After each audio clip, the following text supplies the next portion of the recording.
নবী পাকের দিওয়ানারা, এ নবী পাকের আশিকেরা, আল্লাহ পাকের নবী, আল্লাহ পাকের রাসূল হযরতে সালেহ আলাইহিস সালাতু ওয়াস সালাম, আল্লাহ পাকের পয়গম্বর হযরত সালেহ আলাইহিস সালাতু ওয়াস সালাম, ইনি একজন কেমন পয়গম্বর ছিলেন, ইনি কেমন পয়গম্বর ছিলেন। ঈমান প্রচার করার জন্য আমার আল্লাহ পাক যখন পয়গম্বর সালেহ আলাইহিস সালাতু ওয়াস সালামকে নিযুক্ত করলেন, এ সালেহ, আমি আল্লাহ পাক তোমাকে আমার কলেমা প্রচারের জন্য নিযুক্ত করলাম। এ সালেহ, যাও তুমি তোমার কওমের কাছে আমি আল্লাহ পাক আমার একত্ববাদের প্রচার করো, আমি আল্লাহ পাক আমার একত্ববাদের প্রসার করো।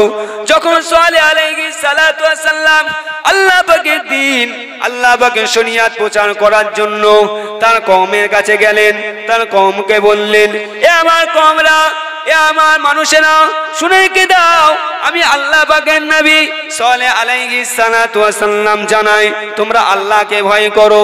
ইয়া আইয়ুহাল্লাযীনা আমানুত্তাকুল্লাহ, তোমরা আল্লাহকে ভয় করো। যদি তোমরা আল্লাহকে ভয় না করতে পারো, তাহলে পৃথিবীর জমিন কাদের জন্য? এই পৃথিবীর জমিন তো আমার আল্লাহ পাক এই পৃথিবীর জমিন সৃষ্টিকর্তা, তিনি তো সৃষ্টি করেছেন। আজ যদি তার ইবাদত না করো, আজ যদি তার উপাসনা না করো, আজ যদি তাকে ভয় তোমরা না করো, তাহলে কার ইবাদত করবে? এ আমার কওমের মানুষেরা, এটা হলো আমার আল্লাহর আসমান জমিন, তোমরা কার ইবাদত করবে, তোমরা কার উপাসনা করবে? না না না না না, আমাকে আল্লাহ পাক কলেমা প্রচারক হিসাবে পাঠিয়েছে, তোমরা কলেমা মেনে নাও, তোমরা শরীয়ত মেনে নাও। সালেহ আলাইহিস সালাতু ওয়াস সালাম যখন এই কথাগুলো বলল, তখন সালেহ আলাইহিস সালাতু ওয়াস সালামের কওমরা বললেন, এ আমাদের নবী, এ আমাদের পয়গম্বর, তোমার কলেমা আমরা বিশ্বাস করতে পারি, তোমার কলেমা আমরা বিশ্বাস করতে পারি, তবে আমাদের শর্ত হলো একটা, সেই শর্তটা আমরা তোমাকে পরীক্ষা করতে চাই, তুমি নবী কিনা, তুমি কলেমা প্রচারক কিনা, তুমি একত্ববাদে প্রচারক কিনা, আমরা তোমাকে পরীক্ষা করতে চাই।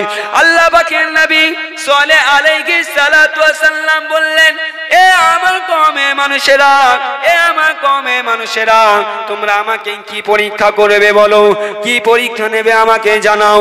ওই সময় তার কওমের মানুষেরা বলেছিল, যাও যাও, আমাদেরকে এমন অলৌকিক একটি ঘটনা দেখাও।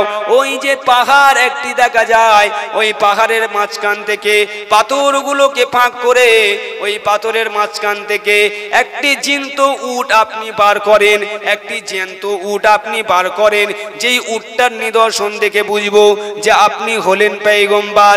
আপনারা দেশে ওই পাহাড়টা চূর্ণ বিচূর্ণ হয়ে যাবে, চূর্ণ বিচূর্ণ হয়ে যাবে, আর ওই পাহাড়ের মাঝখান থেকে আমরা উটটিকে জীবিত দেখতে পাবো। যদি আপনি এই কাজটি করতে পারেন, তাহলে আমরা আপনাকে পয়গম্বর বলে মেনে নেব। যদি আপনি এই অলৌকিক ঘটনাটা আমাদের চোখের সামনে দেখান, তাহলে আমরা সকলেই আপনাকে নবী বলে মেনে নেব, পয়গম্বর বলে মেনে নেব। আর যদি আপনি এটা না করেন, তাহলে আমরা নবী বলে পয়গম্বর বলে মানব না। আল্লাহ পাকের নবী সালেহ আলাইহিস সালাতু ওয়াস সালাম চিন্তায় পড়ে গেলেন, হায় আল্লাহ, এ কি পরীক্ষা, এ কেমন পরীক্ষা, কি করতে হবে, কি করব এখন? আল্লাহ, এটা আমার দ্বারা সম্ভব নয়। আপনি আমাকে কলেমা প্রচারক হিসাবে পাঠিয়েছেন, আপনার হাতে ছেড়ে দিলাম। আপনি যদি আপনার কলেমা প্রচার করতে চান, তাহলে আপনি এই কাজটার মধ্যে আপনি সফলতা দান করেন। নবী সালেহ আলাইহিস সালাতু ওয়াস সালাম এই কথাটা যখন আল্লাহ পাকের দরবারে বললেন, আমার আল্লাহ ফারিস্তাকে আদেশ করলেন, হে ফারিস্তা, যাও যাও, তোমরা গিয়ে ওই পাহাড়ের পাদদেশ থেকে চূর্ণ বিচূর্ণ করে একটি জীবিত উটকে তাদের সামনে প্রেরণ করে দাও। বলেন না সুবহানাল্লাহ। আল্লাহ পাকের হুকুম হলো, তাদের সামনে ওই উটটি আরোহণ করলো। তবে আমার আল্লাহ পাক সালেহ আলাইহিস সালাতু ওয়াস সালামকে আদেশ করছে, ও সালেহ, আমার কিন্তু একটি শর্ত আছে, আমি প্রেরণ করব, আমার একটি শর্ত আছে। মুসলমান ঘরের ছেলেরা, এ নবী পাকের দিওয়ানারা, আমার আল্লাহ পাক কি শর্ত দিয়েছিলেন, আমার আল্লাহ পাক কি শর্ত নবিয়ানা হযরত সালেহ আলাইহিস সালাতু ওয়াস সালাম কে দিয়েছিলেন। ও সালেহ, তুমি শোনো শোনো শোনো, আমি আল্লাহ পাক আমার শর্ত হলো, আমি আল্লাহ পাক আমার শর্ত হলো, আমি যেই উটটাকে তোমার কওমের মানুষের কাছে, তোমার কওমের মানুষের কাছে প্রেরণ করব, ওই কওমের মানুষরা যেন ওই উটটাকে আঘাত না করে, ওই উটটাকে না মারে, ওই উটটার সাথে বেয়াদবি যেন না করে। যদি ওই উটটার সাথে বেয়াদবি তারা করে, আমি আল্লাহ পাক এক কঠিন ভয়াবহ তার আযাব নাজিল করব। তুমি তাদেরকে সাবধান করে দাও, তুমি তাদেরকে সাবধান করে দাও। ও আমার যুবকেরা, আল্লাহ পাকের নবী, আল্লাহ পাকের রাসূল, দিন দুনিয়া বাদশাহ নবী আমার তখন তার কওমদেরকে ডাক দিলেন, এ আমার কওমের মানুষেরা, শোনো শোনো শোনো, তোমরা তো ওই পাহাড়ের পাদদেশ থেকে একটি উট জীবিত বার হতে দেখলে, তবে তোমরা শোনো, আমার আল্লাহ পাকের আদেশ হলো যেন তোমরা ওই উটটির সাথে বেয়াদবি করো না, ওই উটটির সাথে বেয়াদবি করো না। যদি তোমরা বেয়াদবি করো, আমার আল্লাহ পাক তোমাদের উপরে কঠিন আযাব নাজিল করবে। ও আমার কওমের মানুষেরা, ওই উটটিকে আঘাত করবে না। যদি তোমরা আঘাত করো, আমার আল্লাহ পাক তোমাদের উপরে কঠিন আযাব নাজিল করবে। না না না না না, তোমরা যেন আঘাত করবে না। কওমের মানুষেরা বলল, এ নবী সালেহ, না না, আমরা আপনার এই উটের উপরে আঘাত করব না, আঘাত করব না, আঘাত করব না। নবী সালেহ আলাইহিস সালাতু ওয়াস সালাম চলে গেলেন। ওই কওমের মানুষেরা কেমন করে নাফরমানি করলো, কিভাবে নাফরমানি করলো? কওমের মানুষের মধ্যে কিছু বেঈমান ছিল, কিছু কাফের ছিল। তারা বলল, যতদিন পর্যন্ত এই নিদর্শনটি দেখা দেবে, এই নিদর্শনটি দেখা যাবে, ততদিন পর্যন্ত কিছু কিছু মানুষ সালেহ আলাইহিস সালাতু ওয়াস সালামের উপরে ঈমান আনবে, সালেহ আলাইহিস সালাতু ওয়াস সালামের রবের উপরে ঈমান আনবে। না না না না না, এই উটটাকে বাঁচিয়ে রাখা যাবে না, এই উটটাকে বেশি দিন বাঁচিয়ে রাখা যাবে না, এই উটটাকে মেরে দিতে হবে। চলো চলো চলো, এই উটটাকে আমরা মেরে দেব। যখন তারা প্রস্তুতি নিল ওই উটটিকে মেরে দেবে, ওই উটটিকে মেরে দেবে, তখনই আল্লাহ পাকের তরফ থেকে নবী সালেহ আলাইহিস সালাতু ওয়াস সালামকে খবর দেয়, এ নবী সালেহ, আমি আমানত স্বরূপ আমার জান্নাতি উট তোমার কাছে আমি প্রেরণ করলাম। তুমি আমানতটা কেমন রক্ষা করলে? তোমার কওমের মানুষেরা আমার ওই জান্নাতি উটটিকে, আমার ওই জান্নাতি উটটিকে হত্যা করবে, তারা মেরে দেবে। যাও যাও যাও, রক্ষা করো। তখনই সালেহ আলাইহিস সালাতু ওয়াস সালাম এসে বলে, ও আমার কওমের মানুষেরা, তোমরা তো বলেছিলে, তোমরা তো আমাকে জানিয়েছিলে যে তোমরা ওই উটটিকে আঘাত করবে না, ওই উটটিকে মারবে না, তবে কেন আজকে তোমরা ওই উটটিকে মারার জন্য, ওই উটটিকে আঘাত করার জন্য কেন তোমরা ওই উটটিকে আঘাত করার জন্য উটের পিছনে দৌড়াও? কেন তোমরা কিসের জন্য উটটিকে মারো? উটটিকে মেরে তোমাদের কি লাভ হবে? না না না, এ আমার কওমের মানুষেরা, তোমরা ওই উটটিকে আঘাত করো না, আঘাত করো না। আঘাত যদি করো, আমার আল্লাহ পাকের তরফ থেকে কঠিন আযাব তোমাদের উপরে পতিত হবে। না, তোমরা আঘাত করো না, মেরো না, সীমা লঙ্ঘন করো না। শটে বলি, তথাপিও কাফেররা, বেঈমানেরা নবী সালেহ আলাইহিস সালাতু ওয়াস সালাম কেউ মারার চেষ্টা করলো, যে উটটা কেন, উটের সাথে নবী সালেহকেও হত্যা করব, মেরে দেব। বলো, অপরাধটা কার? আমরা জিহাদি, আমাদের অপরাধ, নাকি কাফের বেঈমানদের অপরাধ? কার অপরাধটা স্বীকার করবে তুমি? কার অপরাধ? কাফের বেঈমানরা উটটিকে মারার জন্য আবেগ আপ্লুত হয়ে গেল, উটটিকে মারবে, এমনকি উটটিকে তারা হত্যা করে ফেললো, উটটিকে তারা মেরে ফেললো। আচ্ছা বলেন, ওই উটটিকে মারাতে আমার আল্লাহ নারাজ হয়েছে না হয়নি? নারাজ হয়েছে। তাহলে নারাজ হলে আমার আল্লাহ ব্যবস্থা নেবে না, নেবে না? হ্যাঁ নেবে। আচ্ছা, আমরা যে দুনিয়া জমিনে আমার আল্লাহকে নারাজ করছি, আমার আল্লাহ আমাদের ব্যবস্থা নেবে না নেবে না? একটু বলেন। ব্যবস্থা নেবে। তাহলে আমরা ওই ব্যবস্থায় পড়লে আমরা কেন আল্লাহকে বলি আল্লাহ যত বিপদ আমার? বলি না? বলি তো যে আল্লাহ যত বিপদ কি আমাকে দিতে ভালো লাগলো? কেন আমার এত বিপদ আল্লাহ?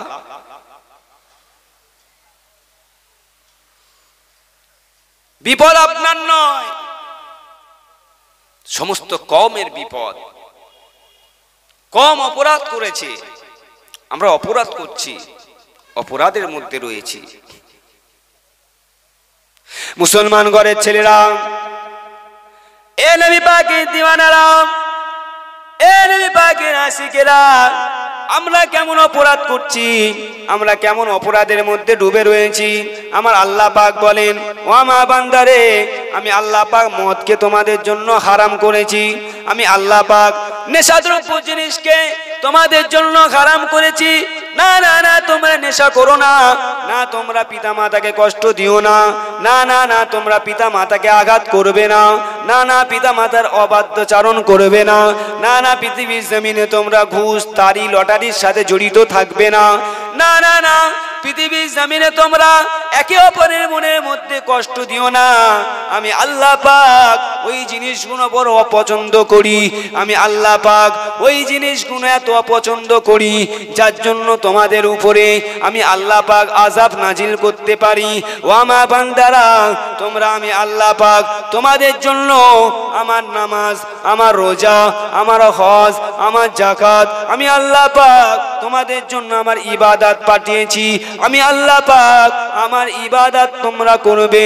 যদি তোমরা আমি আল্লাহ পাক আমার ইবাদত না করো, এ আমার বান্দারা, আমি আল্লাহ পাক তোমাদের উপরে এমন আযাব, এমন গজব নাজিল করব, এ বান্দারে তোমরা এমন করে টের পাবে না যে এই আযাবটা কোথা থেকে আসে, এই কষ্টটা কোথা থেকে আসে। বান্দা, আমি আল্লাহ পাক আমার ইবাদত করো, আমার উপাসনা করো। দেখো বান্দা, পৃথিবীর জমিনে তোমাকে আমি আল্লাহ কতটাই সুখে জীবন যাপন করাই।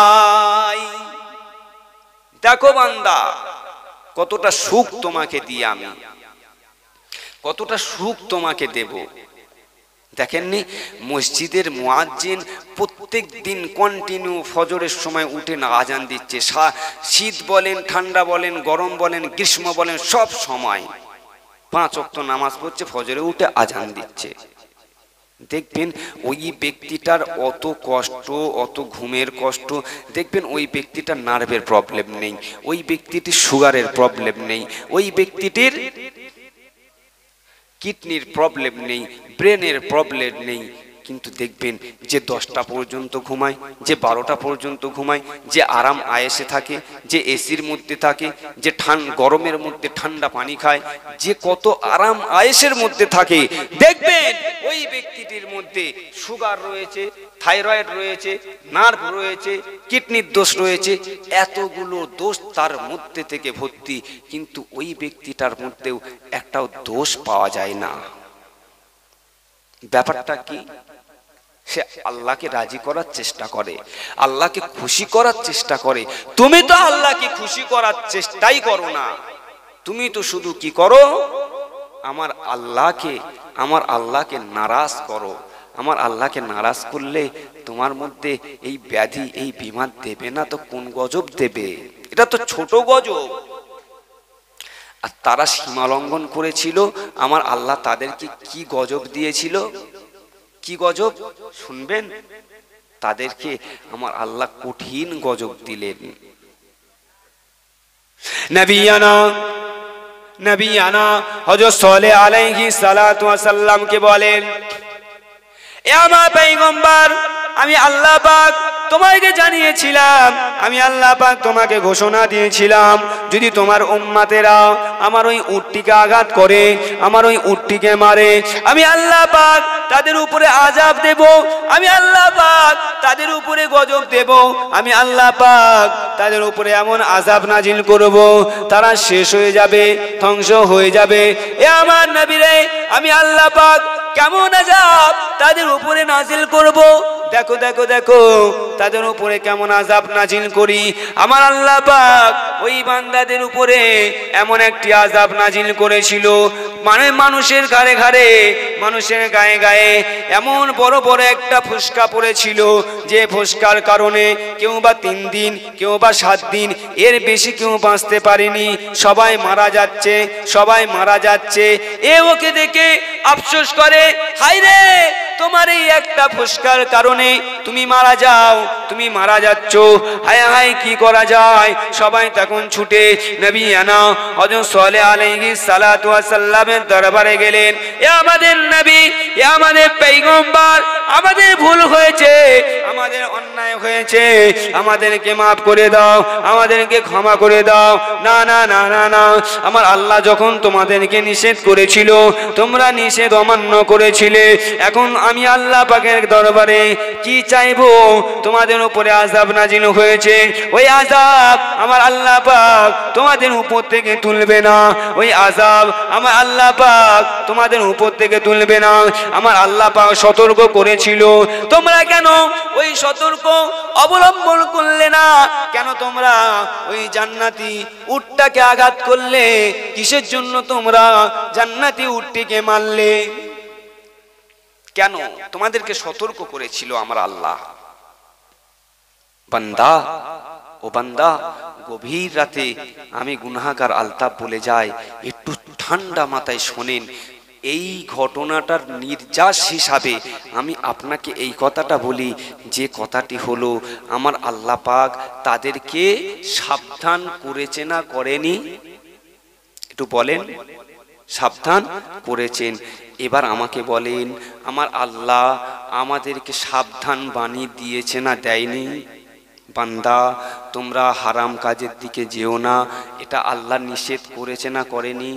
বান্দা, তোমরা পিতা মাতাকে কষ্ট দেবে না, আল্লাহ নিষেধ করেছে না করেনি? বান্দা, তোমরা মদ খাবে না, আল্লাহ নিষেধ করেছে না করেনি? বান্দা, পৃথিবীর জমিনে তোমরা মারামারি, লুটতরাজ, সীমা লঙ্ঘন করবে না, আল্লাহ পাক নিষেধ করেছে না করেনি? করেছে। এরপরেও যদি এইগুলো আমরা করি, আমার আল্লাহ পাক আমাদের উপরে খুশি হবে না বেজার হবে? বলেন।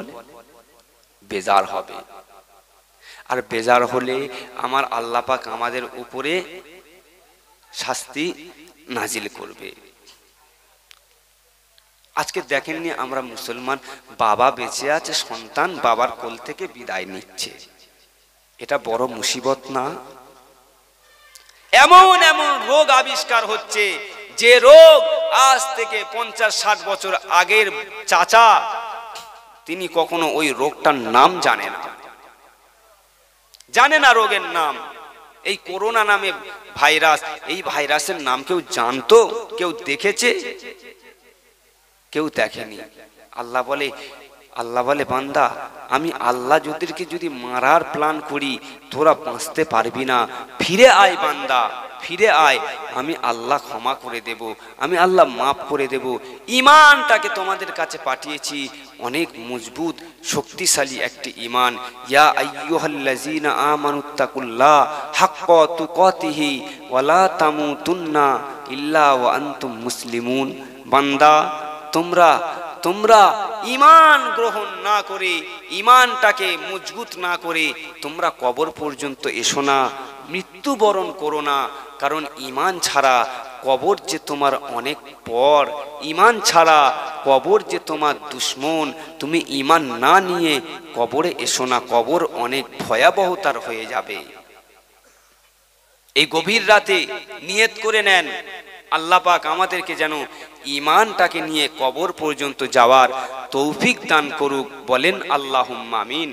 আর একটু জোরে বলেন আল্লাহুম্মা আমিন। কেমন গাহি তোমার শানে নাত কেমনে গাহি তোমার শানে নাত নবিয়ে রহমত শফিয়ে উম্মত নবিয়ে রহমত শফিয়ে উম্মত কেমনে গাহি তোমার নামে নাত নবিয়ে রহমত শফিয়ে উম্মত নবিয়ে রহমত শফিয়ে উম্মত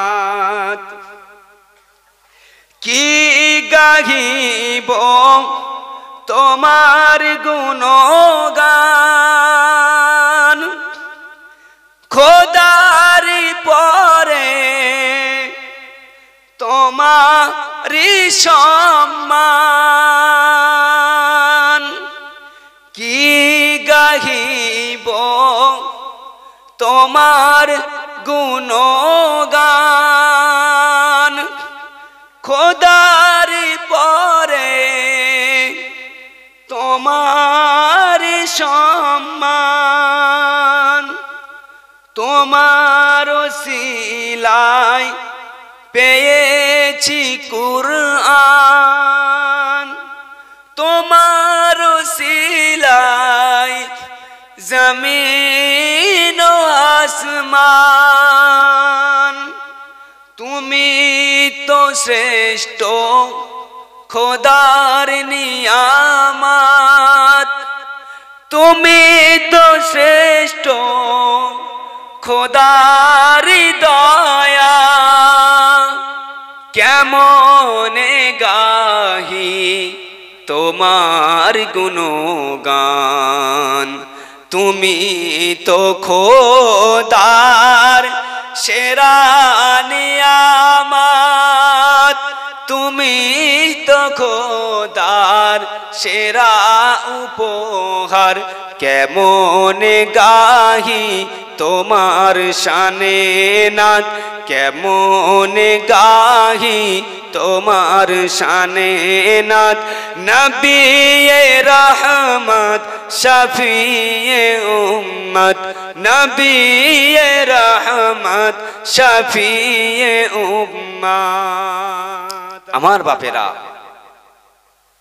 আমাদের কি ঈমান না নেওয়া পর্যন্ত ঈমান মজবুত না করা পর্যন্ত এই জমিন থেকে আমরা যেন যাওয়ার চেষ্টা না করি আমাদেরকে যেতে হবে আমরা সবাই বিদায় নেব সবাই চলে যাব কেউ আমরা থাকবো না আমাদের সবাইকে যেতে হবে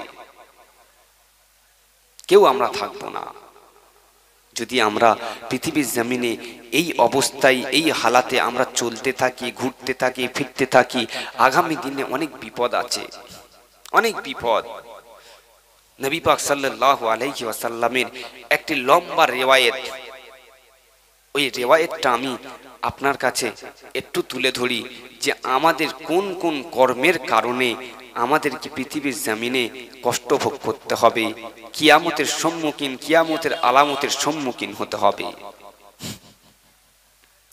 মুসলমান ঘরের ছেলেরা এরাই বাকি দিওয়ানারা আল্লাহ পাকের নবী দিন দুনিয়া বাদশাহ হাবিবুল্লাহ জনাবে মুহাম্মদুর রাসূলুল্লাহ সাল্লাল্লাহু আলাইহি ওয়াসাল্লাম সাহাবীদেরকে ডাক দিয়ে বললেন ও আমার সাহাবীরা তোমরা শুনে রেখে দাও আমি রাসূলুল্লাহ তোমাদেরকে জানিয়ে দিলাম পৃথিবীর জমিনে তোমরা এমন কিছু আলামতের সম্মুখীন হবে এমন কিছু আলামতের সম্মুখীন হবে তখন তোমরা মনে করে নেবে কিয়ামত অনেক নিকটে কিয়ামত অনেক কাছাকাছি এ আমার উম্মত উম্মতিরা আমি রাসূলুল্লাহ কিছু কর্ম তোমাদেরকে দেখিয়ে দি জানিয়ে দি ওই কর্মগুলো তোমরা করবে না যদি তোমরা ওই কর্মগুলো করতে থাকো তাহলে তোমরা পৃথিবীর জমিনে তোমাদেরকে অনেক কষ্ট ভোগ করতে হবে এ আমার উম্মতেরা আমি নবী হিসাবে আমি রাসূল হিসাবে তোমাদেরকে জাহান্নাম থেকে বাঁচানোর জন্য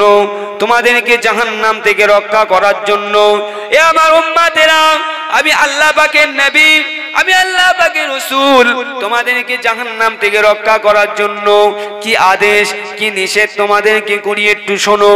আল্লাহ পাকের নবী ঘোষণা করলেন, আল্লাহ পাকের হাবিব ঘোষণা করলেন, ইযা ইত্তাকিযাল ফায়ু দিওয়ালান ওয়াল আমানাতু মাগনামান ওয়াজ যাকাতু মাগরামান ওয়া তু'ল্লিমা লিগাইরিদ দ্বীন ওয়া আতা আর-রাজুলু ইমরাআতাহু ওয়া আক্কা উম্মাহু ওয়া আদনা সাদিকাহু ওয়া আকসা আবাহু ওয়া যাহারাতিল আসরাতু ফিল মাসাজিদি ওয়া সাদাল কাবিলাতা ফাসিকুহুম ওয়া কানা যাইমুল কওমি আরজালাহুম ওয়া উকরিমা রাসূলু মাকাফাতা ওয়া শাররিহি وظهرت القينات والمعازف لعن الآخر هذه الأمة أولها فارتقبوا عند ذلك ريحا حمراء وزلزلة وخسفا ومسخا وقذفا وآيات تتابع كنظام سلكه فتتابع। এ আমার উম্মতেরা, আমি আল্লাহ পাকের নবী লম্বা একটি রিওয়ায়াত তোমাদের সম্মুখে বর্ণনা করে জানিয়ে দিলাম। আমি আল্লাহ পাকের নবী লম্বা একটি রিওয়ায়াত তোমাদের কাছে ঘোষণা দিলাম। শোনো, আমি নবী আমি রাসূলুল্লাহ তোমাদের কাছে কি ঘোষণা দিলাম। আল্লাহ পাকের নবী আল্লাহ পাকের রাসূল তার উম্মতের মায়ায় তার উম্মতের দয়ায় কি ঘোষণা দিলেন, কি বয়ান করলেন। আল্লাহ পাকের নবী বললেন, ও আমার ভাইরা, এই হাদিসটি একটু মনোযোগ সহকারে শোনেন। আল্লাহ পাকের নবী কি ঘোষণা দিলেন, এমন হাদিস আপনাদের কাছে আমি উপহার দিয়ে যাই। আল্লাহ পাকের নবী বললেন, ইযা ইত্তাখিযাল ফায়ু দিওয়ালান ওয়াল আমানাতু মাগনামান। এ আমার উম্মতেরা, পৃথিবীর জমিনে এমন একটি সময় আসবে, এমন একটি যুগ আসবে, এমন একটি সময় আসবে যে সময়টাতে আমানত বলে কিছু থাকবে না, যে সময়টাতে আমানতটাকে নিজের সম্পদ মনে করবে, যে সময়টাতে আমানতটাকে নিজের গনিমতের মাল মনে করবে, ওই সময়টাতে আমি নবী আমি রাসূলুল্লাহ জানিয়ে দিলাম কিয়ামত অনেক নিকটে চলে আসবে, যখন মানব জাতি আমানতটাকে খেয়ানত করতে শুরু করবে। নিজের ছোট ভাইটা বড় ভাইয়ের কাছে, বড় ভাইটাকে বিশ্বাস করে বড় ভাইয়ের কাছে সম্পদ রাখতে দিল, বড় ভাইয়ের কাছে অর্থ রাখতে দিল। কিছুদিন বাদ ছোট ভাই বলল, এ আমার বড় ভাই রে, আমার কাছে আমার সম্পদটাকে, আমার কাছে আমার সম্পদটাকে তুমি ফিরিয়ে দাও, তুমি ফিরিয়ে দাও। ওই সময় বড় ভাই তার ছোট ভাইকে বলতে শুরু করবে, দেখো দেখো দেখো, তোমার সম্পদ আমি নিইনি, তোমার সম্পদ আমার কাছে ছিল না, তোমার সম্পদ যদি তুমি আমার কাছে দিয়েই থাকো ঠিক আছে, আজ না হয় কাল তুমি আমার কাছ থেকে পেয়ে যাবে। এমন আমানতে খিয়ানাত আমাদের সচরাচর হয় না, হয় না? বলেন, হয় না হয় না? এমন খিয়ানাত শুরু হয়েছে, চলছে। আল্লাহর নবী বললেন, ফারতাকিবু ইনদা যালিকা রিহান হামরাই ওয়া জালজালাতা ওয়া খাসফা ওয়া মাসখা ওয়া কাযফা ওয়া আয়াতি তাতাবাউ কানিজামিন সিলকুহু ফাতাতাবা। এ আমার উম্মতেরা, যখন এই সময়টা আসবে তোমরা এই জিনিসগুলো দেখবে। কি কি দেখবে?